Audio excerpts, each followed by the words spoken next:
Hi everyone, how you doing? It is Victoria Player here of victoriaplayer.com, and I hope you've all had an amazing Easter.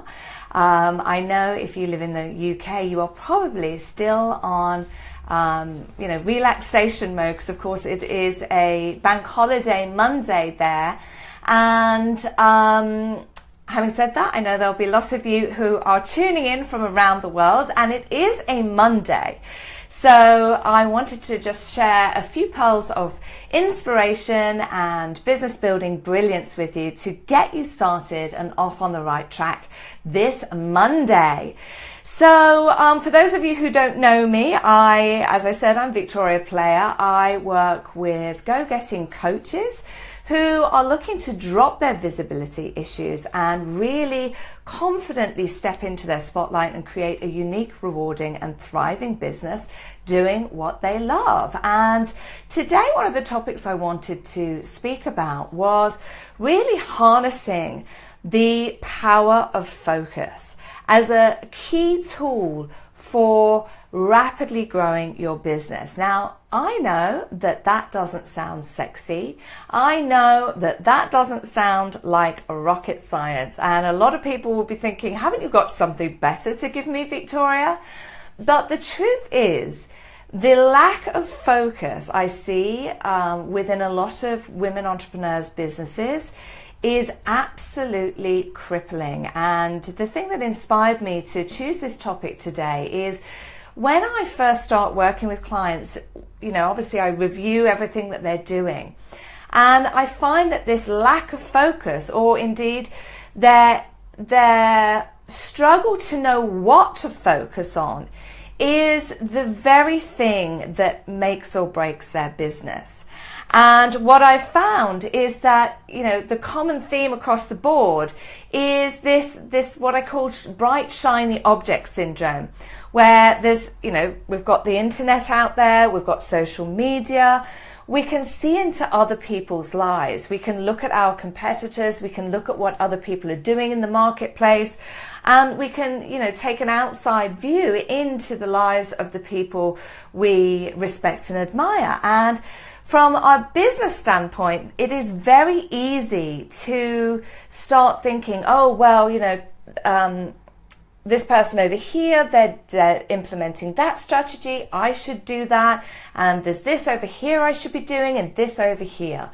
And this is what I mean by the bright, shiny object syndrome. We're like magpies. We're hopping around to the latest gizmo and the latest thing to do, and actually getting ourselves into a state of overwhelm and burnout. And, the to-do list gets ever increasingly longer and longer and longer by the day. And so what I find is it means that people end up being patchy in their efforts with the things that they're doing, because they are spreading themselves so thinly, doing so many different things and doing them ineffectively. Not only are things falling through the gaps, but they, it's the age-old story. I've tried this, but it doesn't work. And the truth is that anything you choose to try will work. But it works if you use it in a focused way. And actually, I think sometimes this way of being, this sort of hopping around from strategy to strategy, trying to find the thing to do, it can often be like a sophisticated form of hiding, that, you don't ever have to really show up 100% with any particular one thing. And so it gives us the opportunity to sort of hide out a little in full view, so to speak. So today I wanted to give you some steps to really help you harness this idea of focus, to really get focused so that you get the outcomes you're looking for in your business. So the first one, I've got another phone here that I just typed some notes up on very quickly earlier today when I was laying in bed. The first one is to pick a strategy that fits your natural gifts and talents, okay? So what I mean by that, for example, let's look at visibility strategies, for example. Let's look at marketing. So there's 1,000,001 things that you could be doing. You could be doing live streaming like this. You could be doing blogging. You could be vlogging. You could be going out networking. You could be speaking. You could be using Google ads. You could be using Instagram or Instagram ads. There's 1,000,001 different ways of getting visible in your business. However, it doesn't mean you should do them all. So what I would recommend doing is pick the thing that feels like it's in alignment with your gifts and talents. So let's use this as an example, Facebook live streams. I have chosen this. I mean, this is a fashionable thing to do. And yes, it's true. It's a super powerful way of getting your message out into the world, because Facebook favors live streams over any other content that's posted, and they rack it to the top of the feed so that you are more visible, because they're wanting to become a video platform. However, it's not for everyone. I have chosen it because it's in line with my natural gifts. I'm a natural communicator. Those of you who know me will know that I love to talk. I'm a chatty person. I always have. Family and friends in my younger years used to point fingers and say it was a bad attribute because I would talk too much. But of course, now I've channeled that into something that helps me grow my biz.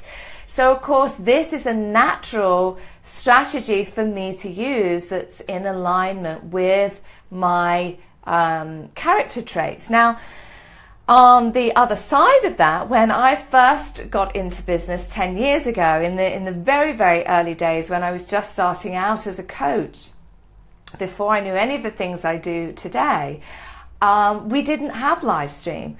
Even video, video was something that only the big boy internet marketers did, or it was something that was used on TV. It wasn't a commonplace tool to get your message out there. And so I had to do a lot of writing, but I failed all of my English at school. My spelling was atrocious. I was not naturally gifted at writing, so it was an uphill battle. And this is the same for you too. If you are not good at something, don't do it. Think about what feels more of a natural strategy for you and then pick that. So maybe the idea of being visible on camera just is the worst idea possible for you, in which case don't use it. But if you are a natural communicator, why not get your message out via audio, or do the written format? Write blog posts, post on social media, get creative with the different things that are available. So the key with this, hi Kat, how you doing? Nice to see you. Where are you at the moment? Are you over in Antigua or here in the UK? I've not spoken to you for a while. Anyway, so add one string to your bow at a time, rather than trying to do everything. And that leads into the second point, to get good at one thing first before branching out into other ways of doing things. Get good at it and master it. What I see, and this ties back into what I was saying at the beginning of the live stream, is that, people are spreading themselves very thinly. They never get particularly good at any one thing. Whereas I would recommend pick one thing, show up consistently, get good at it, do it well. And also the other thing to remember about this is it's about training your audience. So, you do want to pick a strategy that is alignment with your audience's wants and needs.